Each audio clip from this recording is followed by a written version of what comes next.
Parents kat luar sana mesti susah kan nak cari ubat batuk dan selsema untuk anak-anak. Lagi-lagi bayi bawah 2 tahun. Usah risau, di Venus Garlic Balm kan ada. Sapuan Garlic Balm ini dapat membantu dalam merawat batuk dan kahak, mengurangkan gejala selsema dan hidung tersumbat, mengurangkan kembung perut dan angin, melegakan gigitan serangga dan membantu masalah sukar tidur.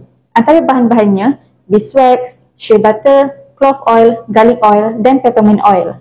Jangan was-was, kita tiada pun bahan-bahan berbahaya pada bayi seperti camphor dan menthol yang boleh menyebabkan sawan dan iritasi kulit. Ia diperbuat daripada bahan organik yang tiada kesan sampingan. Kalau bayi anda sedang batuk dan selsema, boleh sapu garlic balm ini pada hidung, dada dan belakang badan. Bila bayi anda kembung dan berangin, sapu saja pada perut, betis dan tapak kaki.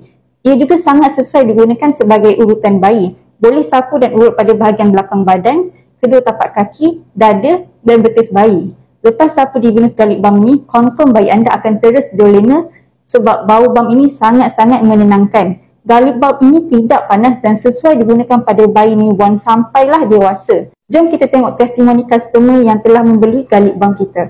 Sudah ramai yang cuba dan nampak perubahan pada anak selepas menggunakan balm ini.